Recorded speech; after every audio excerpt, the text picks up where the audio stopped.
Le Seigneur soit avec vous. Et avec votre esprit. Évangile de Jésus-Christ selon saint Luc. Gloire à toi, Seigneur.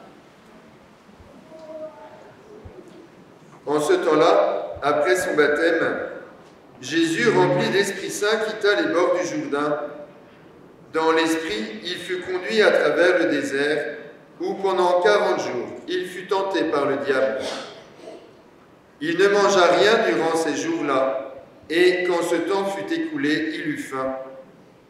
Le diable lui dit alors, « Si tu es fils de Dieu, ordonne à cette pierre de devenir du pain. » Jésus répondit, « Il est écrit, l'homme ne vit pas seulement de pain. » Alors le diable l'emmena plus haut et lui montra en un instant tous les royaumes de la terre. Il lui dit, « Je te donnerai tout ce pouvoir et la gloire de ces royaumes, car cela m'a été remis et je le donne à qui je veux.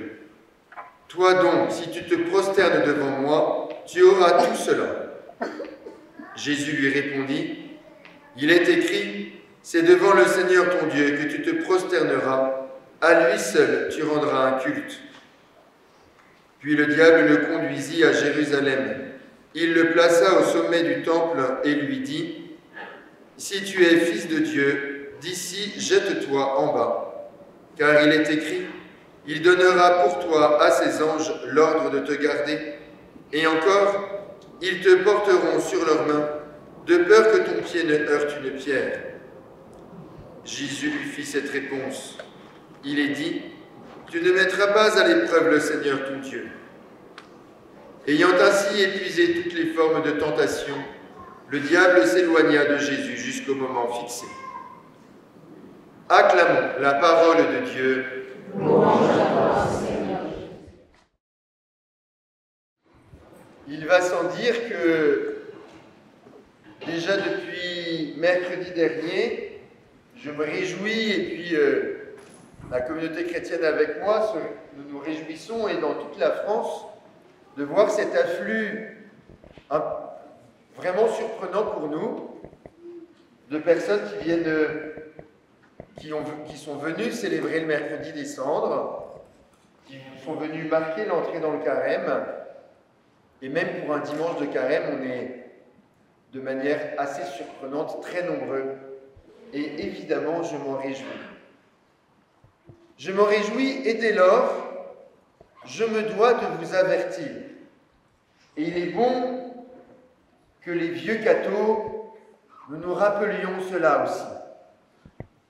Le carême, c'est quoi?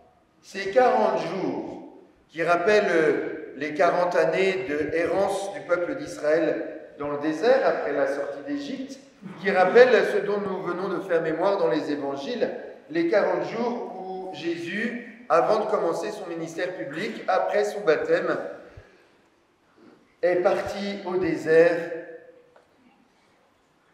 où il fut tenté par Satan, nous dit l'évangile d'aujourd'hui.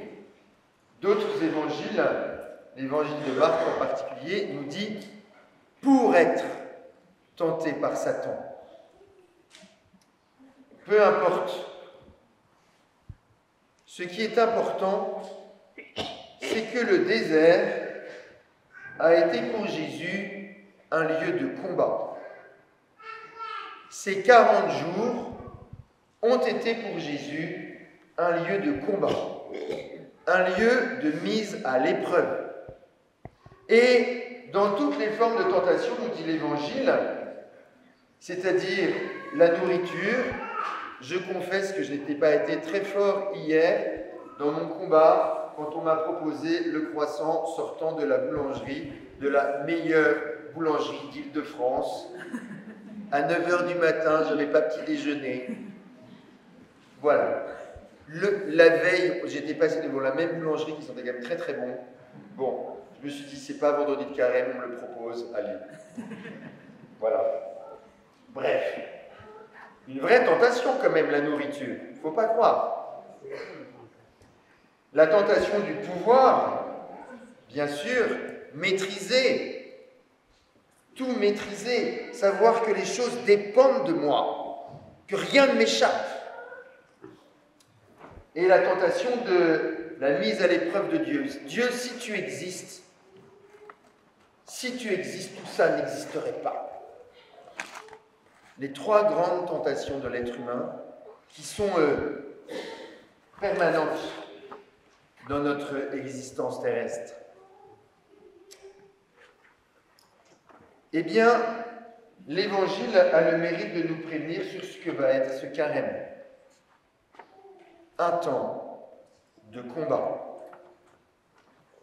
Et oui, si nous vivons notre carême tranquillou bilou, tout va bien, tout s'est bien passé, ça a été pépère tranquille, hop, j'ai tout coché, nickel, tout va bien, c'est pas grave. Mais c'était peut-être pas tout à fait le but non plus, et peut-être qu'on ne s'est pas hyper top fatigué, quoi. Vous voyez ce que je veux dire? Non. Non, non. Quand je fais le choix de vivre le temps du carême, alors il est normal que je fasse l'épreuve de la tentation. Il est normal que je fasse l'épreuve du combat. Du combat, très concrètement. De ce moment où je sens que c'est dur, qu'il faut que j'aille puiser dans mes réserves pour tenir. C'est le moment où, pour reprendre les mots de saint Paul, ma foi, plus précieuse que l'or, que pourtant on purifie par le feu, où ma foi est purifiée. Le temps du carême, c'est un temps de purification. Et la purification, ça fait mal. Je ne vous dis pas qu'il faut faire exprès d'avoir mal, non plus ce que je suis en train de vous dire. Je ne vous dis pas non plus qu'il faut se complaire dans le fait d'avoir mal. Nous ne sommes ni maso, ni sadique, ou je ne sais pas quoi d'autre. Mais c'est normal de combattre, en fait. C'est normal. La petite difficulté que nous avons, et ce qui est la grande différence avec, par exemple, le jeûne du Ramadan. Le jeûne du Ramadan, vous avez des choses à faire précises. Nous, ça ne fonctionne pas comme ça. Ça ne fonctionne pas comme ça. Dieu veut nous aimer comme des sujets libres et responsables. C'est donc à moi de choisir mes lieux de combat. C'est à moi de choisir le lieu où je vais me convertir. C'est à moi de choisir l'endroit où je vais accepter que ma foi soit mise à l'épreuve pour être purifiée. C'est moi qui vais choisir où est-ce que je vais grandir. C'est-à-dire à la fois, je vais vérifier ce qui est solide, je vais donc me mettre à l'épreuve sur des points forts, mais je vais aussi assumer ce qui est fragile, de façon à pouvoir fortifier ce qui est fragile. Mais quelles sont les réserves que nous avons? Et c'est ça la question qu'il faut que nous nous posions une fois que nous avons choisi nos points de conversion, nos lieux de croissance spirituelle, nos lieux de... Nous avons besoin de grandir dans notre relation à Dieu, dans notre relation à nous-mêmes, dans notre relation au prochain. Quelles sont les ressources que j'ai pour tenir? Eh bien, j'en ai une. Vous avez entendu saint Paul? Saint Paul nous dit, par le cœur, nous devenons justes, et par la parole, nous accédons à la vie éternelle. Ce dont saint Paul parle là, c'est de ce que la foi produit en nous. Et il nous invite à rendre grâce pour ce que la foi produit en nous. Prendre le temps de l'action de grâce. Prendre le temps de contempler ce que Dieu fait en moi, déjà, Il me rend juste. Si je suis là aujourd'hui, si j'ai le désir de vivre ce temps du carême, c'est parce que la foi est à l'œuvre en moi. Dieu me travaille de l'intérieur. Et de l'intérieur, Dieu me rend juste. Mais ce n'est pas suffisant. Ce n'est pas suffisant. Par la parole, j'obtiens la vie éternelle. C'est-à-dire que je dois mettre des mots et partager cette œuvre de Dieu en moi. L'action de grâce, de manière absolument fondamentale, elle est faite pour être partagée. Pourquoi ? Parce que c'est toute ma personne, avec mon âme, avec mon cœur, avec mon intelligence, avec mon corps. C'est tout moi comme sujet que le Seigneur veut sauver, veut faire entrer dans la vie éternelle. Ce n'est pas juste mon âme, ou juste mon cœur, ou juste mon intelligence, ou juste mon corps, c'est tout. C'est tout. Et donc, l'œuvre de Dieu en moi, l'œuvre de la foi en moi, il est nécessaire que je la partage. L'action de grâce qui se déploie, qui naît en moi, d'abord en prendre conscience, découvrir ce que Dieu fait et le partager. Partager ma joie de découvrir ce que Dieu fait, ce que Dieu fait grandir en moi, la liberté qu'il me donne à faire le bien. Et ce, sans attendre. La question que nous avons entendue, qui a été abordée dans la première lecture, la question des prémices, a été pour moi longtemps un mystère. C'était quoi cette affaire de prémices ?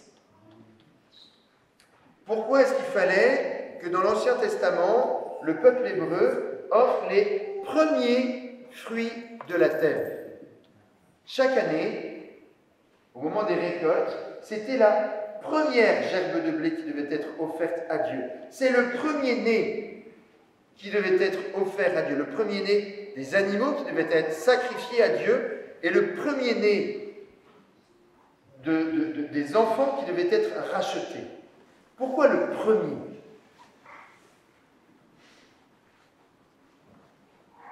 Pour deux raisons. La première, c'est que dans le tout nouveau, il y a une joie qui est unique. Il y a quelque chose qui ne se retrouvera jamais.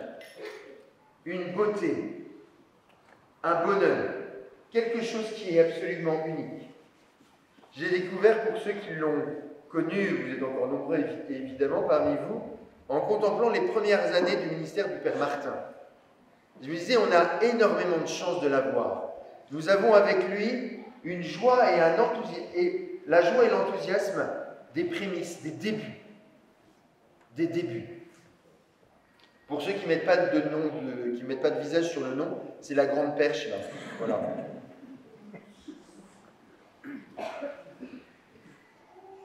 Et cet appel aux prémices, il nous dit que l'action de grâce ne doit pas attendre. Elle ne doit pas attendre. Nous avons toujours, en tout cas, je peux en témoigner pour moi, qui ne suis pas du tout dans cette spiritualité de l'action de grâce, ou très difficilement. Et j'ai toujours des super bonnes raisons de ne pas partager ce qui m'habite. Parce que ça va déranger les gens, ça n'a pas de rapport avec la conversation, parce qu'en fait j'ai l'impression de me sentir complètement débile, les gens vont me regarder avec des yeux bizarres, je me dis non mais attends, laisse tomber, garde ça pour toi, c'est pas très grave. Eh ben non. Eh ben non. Il ne nous faut pas attendre. Une joie, lorsque nous l'éprouvons, lorsque nous la vivons, mais on la partage tout de suite. On ne l'enferme pas dans un coffre-fort à double tour. en l'enterrant au fond de son jardin, en disant un jour, quand le temps sera venu, je la sortirai. De toute façon, on aura oublié où est-ce qu'on l'a planquée, donc de toute façon, on ne la retrouvera pas, on aura l'air fin, tiens. Tout de suite. Et c'est ça ce que les prémices nous rappellent. Tout de suite. Rendez grâce. Maintenant. N'attendez pas. N'attendons pas. Alors, eh bien, entrons avec joie dans ce carême. Entrons avec joie dans ce carême où nous sommes invités à faire grandir notre foi. Oui, ça ne va pas être confortable tous les jours. Oui, nous ferons l'épreuve du combat. Oui, nous expérimenterons très concrètement que Satan vient nous houspiller, vient nous asticoter. Oui, tout ça c'est vrai. Tout ça c'est vrai.